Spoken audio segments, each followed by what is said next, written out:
36। और गुज़श्ता साल आपने सफ़ नहव में कितने पढ़े? 50। ठीक है जी। बिस्मिल्लाहिर्रहमानिर्रहीम नहमदुहु व नसल्ली व नसल्लिम अला रसूलिहिल करीम अम्मा बाद। इल्म सीगा की फ़हरिस्त में जो 9 उमूर हैं उनका तारुफ पेश किया जा रहा था। कल के पहले सबक में हमने इन 9 उमूर में से 5 उमूर का तारुफ पेश कर दिया था। आज अमर नंबर कौन सा है? 6 है। अमर नंबर 6। कल जो अमर नंबर 5 था उसके अंदर कोई बाब भी गुजरा था, बाब अव्वल ना। आज अमर नंबर 6 जो है उसके अंदर बाब दोम आ रहा है। अमर नंबर कौन सा आ गया जी? 6। बाब कौन सा आ गया इसमें? दोम। ठीक है, बाब दोम इसमें आ गया। ये जो बाब दोम है इसके अंदर क्या बयान है? इसके अंदर चंद चीजें बयान है। मसलन एक इसमें बयान है शश अक़साम। क्या चीज? शश अक़साम। चुनांचे ये मैंने ब्रैकेट शुरू किया। क्या मतलब है ब्रैकेट शुरू करने का? अब इसकी थोड़ी सी तशरीह और तफसील आ रही है। तफसील तो बाद में आएगी, थोड़ी सी तशरीह इसकी आ रही है। शश अक़साम। शश अक़साम क्या है? आपने गुज़श्ता साल पढ़े। सुलासी मुजर्रद, सुलासी मज़ीद, रुबाई मुजर्रद, खुमासी मुजर्रद। इनमें फ़ेल कितने में चलता है? पहले 4 में। सुलासी मुजर्रद, सुलासी मज़ीद, रुबाई मुजर्रद। आगे फ़ेल नहीं जाता। आगे कौन जाता है? और ख़ासकर कौन सा इसम जाता है? इसमें जामिद। इसमें जामिद जाता है। आगे फेल जाके रुबाई मजीद पर स्टॉप कर लेता है। आगे उसका एरिया नहीं है, ख़त्म। आगे इसमें जामिद जाता है। फिर तो इसमें जामिद सुलासी मुजर्रद से लेकर खुमासी मजीद तक जाता है। ठीक हो गया जी। और आपने पढ़ा था कि टोटल हुरूफ अगर हम किसी इसम में शुमार करना चाहें तो आखिरी लिमिट कितनी होती है? 7। कितनी होती है? 7 लिमिट होती है। 7 तक कोई हर्फ यानी इसमें जामिद वगैरह जा सकता है। ये भी आपने गुज़श्ता साल इसमें मुसफ़ में पढ़ा है। अच्छा जी, शश अक़साम इसमें बयान है। तो शश अक़साम आपने खुद नाम गिन लिए? यही है। इसमें ये बयान है। और क्या बयान है? नंबर 2। नंबर 2 इसमें बयान है इफ्तिआल के, बाब इफ्तिआल के क़वाइद।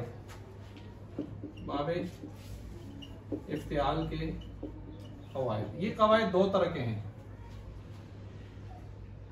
3 तरह के हैं बल्कि, लेकिन उमूमन 2 तरह के बयान किए जाते हैं। एक फ़ाए इफ्तिआल, और दूसरा आयन इफ्तिआल।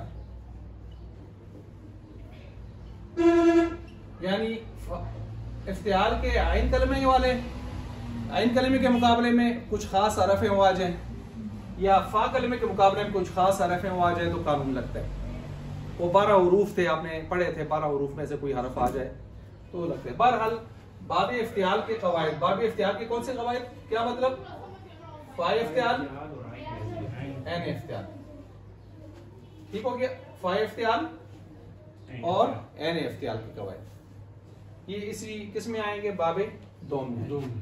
तो गोया बाब दोम में एक चीज ये आ गई और दूसरी चीज बाब इफ्तिआल के 2 किस्म के क़वाइद आ गए। कितनी चीजें आ गई हैं? 2। तीसरी चीज मुल्हक़ात।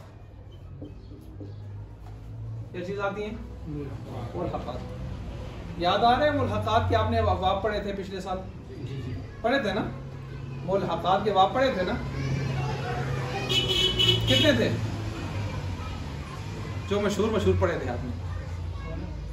19। माशाअल्लाह जी, हरीम साहब के नाम एक नर होना चाहिए। 19 और 24 कितने होते हैं? हाँ 43, 43 याद आ रहे? ठीक है जी। 19 19 ये वो मुलाकात है जो मशहूर हैं, जो आपने गुज़श्ता साल पढ़े, ये इसमें आएंगे। कितनी चीजें हो गई हैं? 3 चीज। चौथी चीज क्या आ रही है इसके अंदर? चौथा आ रहा है गैर सुलासी मुजर्रद।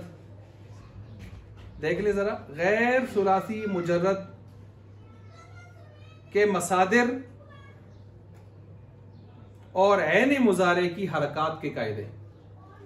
मैंने इकट्ठा कर दिए दोनों को जो आखिर में लिखे हुए हैं।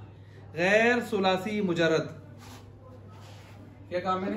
गैर सुलासी मुजर्रद के मसादिर, गैर सुलासी मुजर्रद के मसादिर और ऐन मुजारे की हरकत के कवायद, ये इसमें बयान है। ठीक हो गया? ये कितने हो गए? 4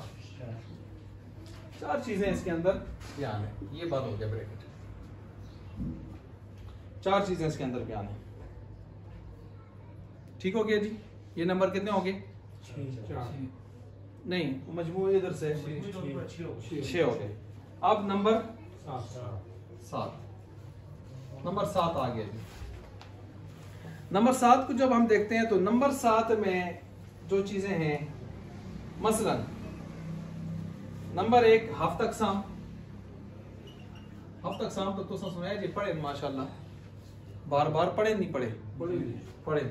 आज उतने को भी मैं समझाएं थोड़े तारुफ पे वो लायक है जी, और न करते करो जी, उसी कैसे करो घाटो। अच्छा, हफ्त अक़साम का मतलब 7 किस्में, जरा गिने। बिस्मिल्लाह।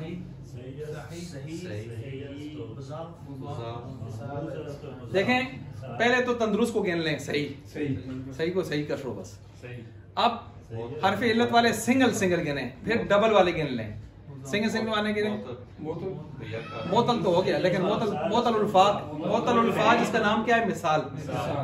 मोतल आइन, मोतल लाम, नाकिस हो गया। फिर इनमें से हर एक की 2 किस्में, मिसाल वावी, मिसाल याई, वजफ वावी, वजफ याई, नाकिस वावी, नाकिस याई। ठीक हो गया। शाह साहब का सवाल अपनी जगह था, हमने जवाब दिया था कि अलिफ मुजारा के थे। अच्छा, इसके अलावा जो है आगे जब हम डबल करते हैं हरफ इल्लत को तो लफीफ बन जाता है। लफीफ मफरूक, लफीफ मफरूक। फिर हमने महमूज की तरफ कहते हैं महमूजुल फा, मुजाफ सुलासी, इसमें आ जाती है। ठीक हो गया? ये होगी पहली चीज। ये नंबर 1 हो गया, 7 में नंबर 1 हो गया। दूसरी चीज ये देखें, साथ साथ आपका तकरार भी हो रहा है। सिर्फ फहरिस्त ही नहीं हम पढ़ रहे हैं, बल्कि साथ साथ आपके सबका चीजों का कुछ थोड़ा तकरार भी हो रहा है। अच्छा, इसके बाद दूसरी चीज इसमें जो आई है वो है मुरक्कबात। क्या चीज है? मुरक्कबात। ये कौन से बाब होते हैं जो मुरक्कबात होते हैं, अगर आपके ज़हन में हो तो? जिनका मैंने नाम बताया था, खिचड़ी अबवाब। तो याद आ रहा है? जिनका आज एक हमने सर्फ की नई किताब में नाम पढ़ा है, अबवाब मुख्तलिता, इख्तिलात किए हुए बाब। इख्तिलात का क्या मतलब होता है? मिलना जुलना, आपस में हाथ मिलाना, गुल मिल जाना। बुजुर्ग कहते हैं ना, बयान हो गया, आप आपस में इख्तिलात कीजिए, मजमा इख्तिलात करें। ठीक है? तो मुरक्कबात, अब्वाब मुरक्कबा, अब्वाब मुख्तलिता, खिचड़ी अब्वाब। ये वो अब्वाब होते हैं जिनमें बीमारियां डबलिंग करके आती हैं। मसलन सिर्फ हरफ इल्लत ही नहीं आता, हमजा भी आ जाता है। तो जब बीमारी सिर्फ हरफ इल्लत ना हो, सिर्फ हरफ इल्लत है तो सिंगल है या डबल है वो आपने गिन लिया। अभी कभी ऐसे होते हैं हरफ इल्लत भी आया है और साथ साथ हमजा भी आया है, तो अब आप इसको मामूज कहें या हमजा कहें, इसको मोतल कहें या मामूज कहें, कायदे कौन से लगेंगे ये आपने पिछली मरतबा पढ़ा है इस बारे में, इसमें तफसील से आएगी ये बात। लेकिन इन अबवाब का नाम क्या होता है? तो मुरक्कबात के साथ आप लिख सकते हैं खिचड़ी अबवाब जी, जी खिचड़ी अबवाब, या क्या है अबवाब, ये मैंने ओब्लिक के निशान दे दिया, अबवाब मुख्तलिता, इख्तिलात किए हुए मिले जुले हुए बाब, अबवाब मुख्तलिता, या खिचड़ी। अल्लाह, ठीक हो गया। ये नंबर 2 हो गई। ये नंबर 3 आ गया। नंबर 3 में हुरूफ शमसिया कमरिया। ये तो आसान है, कमरिया ये भी हमने गुज़श्ता पढ़े हैं, ठीक है जी। जिनमें अलिफ लाम गायब हो जाता है, गायब नहीं होता, दोनों शमसी और कमरी हो जाते हैं। वश्शमसी वल कमरी, काफ में कमरिया है ना और शीन शमसिया है। वश्शमसी लाम गायब हो गए। जैसे सूरज आ जाए तो सितारे, लेकिन चांद आ जाए तो सितारे गायब नहीं होते। अच्छा जी, शमसिया कमरिया। अब ये भी हो गया। नंबर 4, इसमें नंबर 4 क्या है? नंबर 4 इसमें है कायदा यरमलून। ये भी आपको आता है जी? बिल्कुल, कायदा यरमलून। ये डॉक्टर साहब सुनाएंगे कौन सा है कायदा यरमलून। पढ़ा होगा आपने तजवीद में गुज़श्ता साल।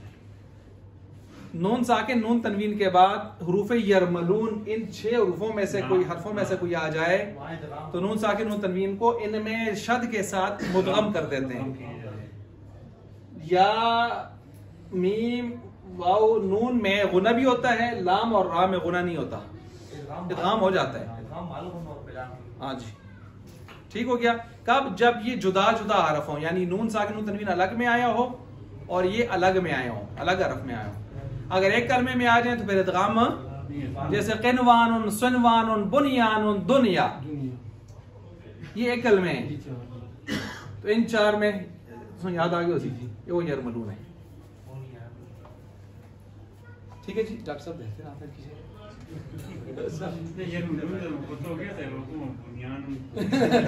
ना वो समझ में है कि ये कायदा कब लगेगा? जब ये नून साकिन नून तनवीन ये अलहदा आए। अगर उसी कलमे के साथ आए, मसलन देखें दुनिया, ये नून साकिन है या नहीं? लेकिन नून साकिन इसका अपना है या किसी अलग कलमे में है? तो इसमें हम इदगाम नहीं करेंगे, ऐसे नहीं पढ़ेंगे दुनिया, क्या पढ़ेंगे? दुनिया। ऐसे ही क़िनवानुन, ठीक है जी। क़िनवानुन को देख लें, क़िनवानुन ये की कलमा है ना नून साकिन वाव यरमलून का, तो क्यों वानुन नहीं पढ़ेंगे, क़िनवानुन पढ़ेंगे? क्यों? कलमा है के। तो कलमा जुदा होने की मिसाल क्या है? ये देखें, मिन म्यू वाकिन, देखें वाक अलग है, मिन अलग है। अब पढ़ेंगे म्यू, अब इदगाम होगा। और समझ आ गई ना? तो ये है क़िनवानुन सुनवानुन बुनियानुन दुनिया। ये कुरान में आए हैं, इसलिए मैंने 4 की मिसाल दी। अच्छा जी, बहरहाल ये कायदा यरमलून भी इसी नंबर 7 में बयान होगा। नंबर 7 में बाब कौन सा चल रहा है अभी? ये बाब दोम चल रहा है। और अमर कौन सा चल रहा है? ठीक हो गया। इसके साथ नंबर कितने हो गए जी? 4 हो गए ना? अच्छा ना, बाब कौन सा चल रहा है? बाबे सोम मैंने शुरू नहीं किया। अच्छा, ये जो अभी भी पढ़ रहा हूँ ये बाबे सोम ही चल रहा है, ये नंबर 7 में। ये कौन सा चल रहा है? बाबे सोम चल रहा है। मेरी नजर उस पर नहीं पड़ी। ये बाबे सोम चल रहा है, ये बाबे सोम चल रहा है। बाबे सोम के अंदर ये सारा कुछ चल रहा है। बाबे सोम 7 मेंशन करें इसको, ठीक हो गया। और मजमूई एतबार से चीजें कितनी हो गई हैं? 4 हो गई हैं। 5वीं इसमें आ रही है या ठीक है, बस ठीक है। इसके अंदर यही 4 चीजें, यही 4 चीजें, ठीक हो गया जी। ये आ गई, 4 हो गई, ठीक है जी। अब इसमें एक बात समझे, मैं आगे चलता हूँ। ये जो आपने हफ्त अक़साम पढ़ना है ना, हफ्त अक़साम में आपने कितनी चीजें पढ़नी है? 4 बल्कि 5 मसलन हफ्त अक़साम के अंदर आपने 5 चीजें कौन सी पढ़नी है, इसको भी जरा मेंशन करें आप। इसमें एक आपने पढ़ना है, सबसे पहले चीज की क्या की जाती है? तारीफ की जाती है। फिर उसके बाद क्या की जाती है? उसके बाद उसका मौजू तकसीम, उसकी अगर कोई किस्में हैं तो वह निकाली जाती है। ऐसे ही होता है, ऐसे ही होता है ना? आपने कलमा की पहले तारीफ की, कलमा क्या चीज है, फिर आपने कहा अला सलासती अक़साम है, कितनी किस्मों पर है? 3। ऐसे ही है ना? अच्छा, तकसीम होती है। उसके बाद फिर आप क्या देते हैं? मिसालें देते हैं। उसके बाद फिर आप क्या करते हैं जी, इसकी मसलन यहां पर गर्दाने, क्या करेंगे? उसके बाद आप क्या करेंगे? इसकी तालीलात और कवानीन। हफ्ता अक़साम जब भी आप पढ़ेंगे, हफ्ता अक़साम में आपने ये काम करने होते हैं।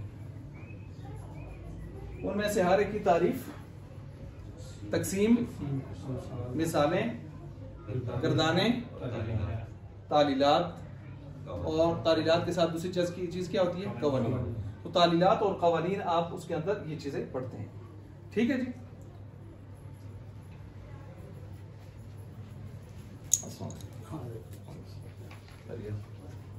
अच्छा, तो बहरहाल ये हम चंद चीजें इसमें पढ़ लेते हैं। ये हो गया नंबर 7। अब जरा इस तरफ तशरीफ ले लें, वो सामने बैठ जाएंगे। अच्छा, तो इसमें हो गया ये बाबे सोम हो गया। बाबे सोम के अंदर चंद चीजें आपने पढ़ ली। अब हम आगे चलते हैं। नंबर कौन सा चल रहा है अभी? अभी 8वां चल रहा है। ठीक है जी, हम 8वें पर आए हैं।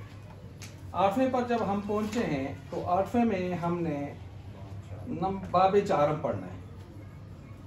बाबे चारम आ गए जी, और 4 ही बाब है इस किताब में। कितने बाब है? 4 ही बाब है। चौथा बाब आ गया जी। चौथा बाब किस बारे में है? चौथा बाब इफादात नाफिया है। इफादात नाफिया क्या चीज होती है? इफादात का मतलब होता है फायदा देना किसी को। इफादात फायदा देना, और इस्तिफादा का मतलब होता है फायदा लेना। इस्तिफादा बाब इस्तिफाल से है, तो इस्तिफाल का अलिफ सीन जो है तलब का माना देता है। तो इफादा मुतद्दी है, फायदा देना, इस्तिफादा फायदा। तो ये इफादात नाफिया है, यानी ऐसा फायदा देना जो नफा देने वाली चीज है। अब इसके अंदर क्या बयान है? इसके अंदर 2 चीजें बयान है। कितनी चीजें बयान है? 2 चीजें बयान है। नंबर 1 इसके अंदर बयान है शुजूज को दफा शुजूज, ये मैं लिख रहा हूं, दफा शुजूज। दफा शुजूज का मतलब समझे जरा। ये नंबर 1 है, ये नंबर 1 है। दफा शुजूज नंबर 1। शुजूज किसे कहते हैं? शाज़ क्या चीज होती है? शाज़ की वैसे हम 3 किस्में बयान करते हैं, पिछले हमने पढ़ी हैं। शाज़ का एक मतलब होता है कायदे के खिलाफ, लिख सकते हैं हम शाज़ खिलाफुल कायदा। शाज़ का दूसरा मतलब होता है खिलाफुल इस्तेमाल।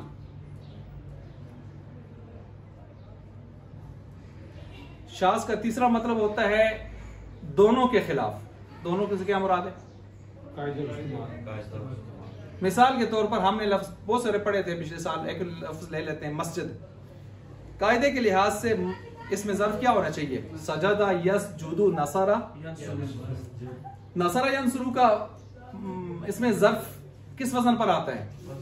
मस्जदुन। कायदे के लिहाज से मस्जद होना चाहिए। ये खिलाफुल कायदा नहीं होगा, ये मुवाफिकुल कायदा वल कानून होगा। लेकिन खिलाफुल इस्तेमाल है कि इस्तेमाल में मस्जिद नहीं होता। ठीक हो गया। अब यहां हम क्या पढ़ रहे हैं? मस्जिद। और कुरान में भी क्या इस्तेमाल है? हदीस में भी क्या इस्तेमाल है? ठीक हो गया। अब मस्जिद जो है ये खिलाफुल कानून जरूर है, लेकिन मुवाफिकुल इस्तेमाल है। और कभी ऐसे होगा दोनों के खिलाफ होगा, मस्जिद। अब मस्जिद जो इब्तिबाद वाले या वैलियां वाले पढ़ते हैं स्लटों वाले तो वो कायदे के भी खिलाफ है, वो इस्तेमाल के भी क्या है? खिलाफ है। अच्छा, अब सुने यहां पर, ये तो मैंने आपको शाज़ समझाया कि शाज़ क्या चीज होती है। अब शाज़ के बारे में मैं अपने अंदाज में एक और चीज आपको बताता हूं। देखें, शाज़ खिलाफ कायदा या कलीलुल इस्तेमाल या खिलाफ इस्तेमाल, ये मैंने इकट्ठे कर दिए।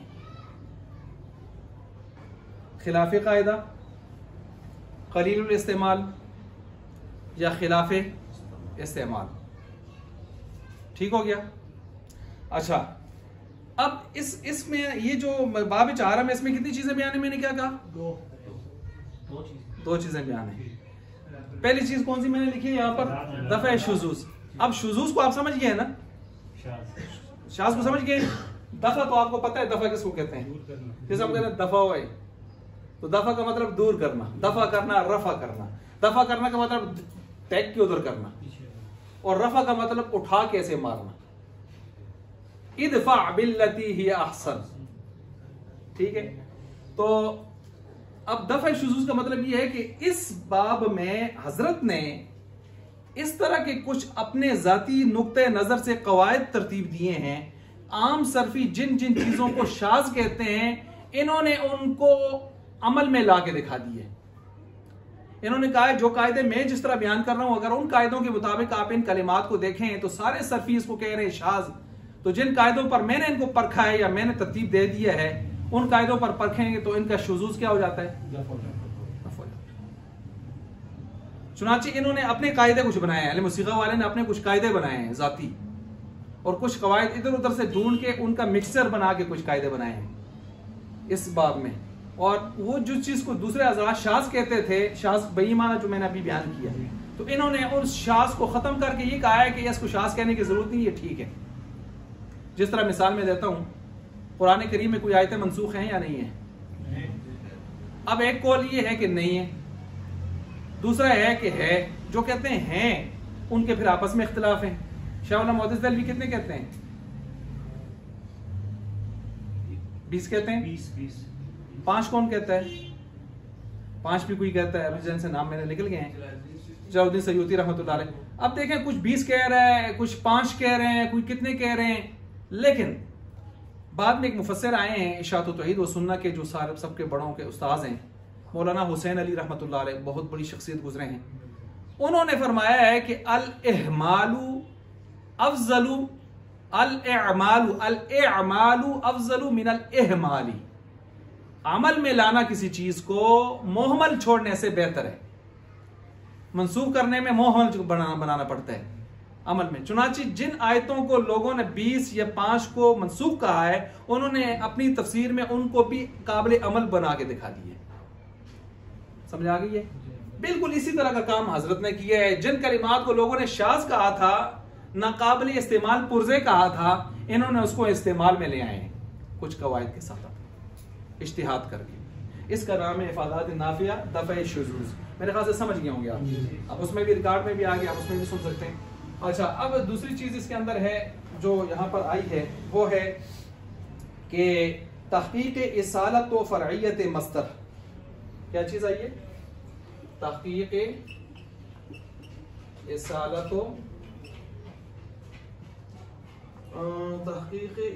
व फ़रइयत मस्तर। ये बात हो गया, इसको समझें जरा। क्या मस्दर असल है या फरा है? इस बारे में बसरियों कूफियों के इख्तिलाफ चलते हैं। मैंने आज सुबह शायद आपको बताया था या ऊपर बताया है, इधर भी बताया। इसमें मुश्तक़ात कितने हैं? कल बताया था 6 हैं। बसरी कहते हैं, कूफी क्या कहते हैं? अब कूफियों ने मस्दर को किस में शामिल किए हुए? और मुश्तक असल होता है या फरा होता है? मुश्तक तो आप खींच के निकालते हैं, जिससे निकालते हैं वो असल होता है। अब कूफियों ने जब इस मस्दर को भी मुश्तक कहा है, तो इन्होंने फरा बना दिया है या असल बना दिया है? शाबाश, इन्होंने फरा बना दिया। और बसरी कहते हैं नहीं, अस्माए मुश्तक़ात 6, मस्दर असल है, मस्दर से सारे निकलेंगे। तो मस्दर को उन्होंने क्या करा दिए? अब ये जो कूफियों बसरियों का इख्तिलाफ है, ये हजरत ने पूरी इस तहकीक में लाया है, और इस पर 2 तरफा 3-3, 4-4 दलाइल लाए। 3-3, 4-4 दलाइल लाकर 2 तरफा बात करें। समझिए बात को? तो ये बात है। मेरे ख्याल से आपको ये खुलासा भी कुछ समझ आ गया होगा। देखें, ये बात से पूरी हुई है इस पर। अच्छा, ये तो आप पूरे मुसीक़ा का अहाता कर रहे हैं बातों का। अच्छा, इसी तरह जो है ये नंबर 2 हो गया। अब इसके बाद आखिरी जो चीज आई है जी, ये हमने 8 थी ना, अब आ गई 9वीं आखिरी आ गई। कितनी खुशी से कहते हैं आखिरी आ गई है। अब आखिरी आ गई है खात्मा। खात्मा आ गया, खात्मा बिल ईमान। अब खात्मा जो आया है, इस खात्मा के अंदर 3 चीजें बयान है। कितनी बयान है? इस खात्मा में 3 चीजें बयान है। अब कौन सी 3 चीजें बयान है? नंबर 1, कुरान करीम के मुश्किल सीगे, मुश्किल सीगाजात। वैसे तो मुश्किल सीगाजात एक अलग बहस है, उसमें कुरान करीम के सीगे भी होते हैं और दूसरे भी होते हैं, लेकिन इन्होंने सिर्फ किन सीगों को लिए? मसलन लोम तुन्ननी, केड़ा सीगा? लोम तुन्ननी। अब इस तरह की सीगे इन्होंने लिए, बयान किए। लम अरा, केड़ा सीगा है? अलम तरा, लम अरा, इस तरह की सीगों में उन्होंने बयान किए, जो बजाय देखने में इंसान को परेशान करते हैं, लेकिन जब एक मरतबा अच्छी तरह गुजर जाए फिर नहीं करेंगे इंशाल्लाह। तो इस तरह के सीगों को उन्होंने कुरान की जो मुश्किल है सब इकट्ठे कर दिए। ठीक हो गया जी, ये नंबर 1 है। नंबर 2, नंबर 2 में इन्होंने क्या लाया? नंबर 2 में इन्होंने चंद कवायद। अब वो चंद कवायद कौन से हैं? तो चंद कवायद में इन्होंने बस कुछ कतीफुन का कायदा है, जमीरों का कायदा है, कुछ गुजरतुन किसरतुन, बस ये लिखते हैं कि चंद कवायद लाए। नंबर 3 में इन्होंने एक हिकायत लाई है। क्या लाई है? हिकायत। आसमान। ये आसमान कौन सा सीगा है? आसमान कौन सा सीगा है? तो आसमान सीगे पर कुछ लोगों के इख्तिलाफ नकल किए हैं, और जो इनको पसंद नहीं है उस पर इन्होंने दरज निकाली हुई है। जो इनको पसंद नहीं है ना, उस पर इन्होंने दरज निकाली हुई है वहां पर। तो आसमान सीगा, यानी आसमान कौन सा सीगा है?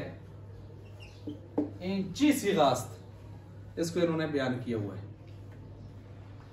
तो ये आपकी माशाअल्लाह इल्म सीगा की जो किताब है, उसके अंदर 4 अबवाब हैं, दीगर बहुत सारी चीजें हैं, सबको मिलाकर टोटल कितनी उमूर बनते थे? 9। तो कल के और आज के सबक में इन 9 उमूर को हमने अल्हम्दुलिल्लाह तारुफ इनका पेश कर दी है, और आपने आगे साल में सिर्फ ये है कि किताब पढ़नी है।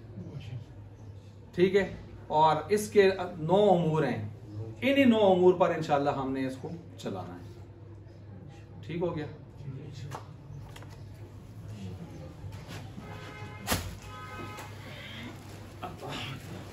खैरियत।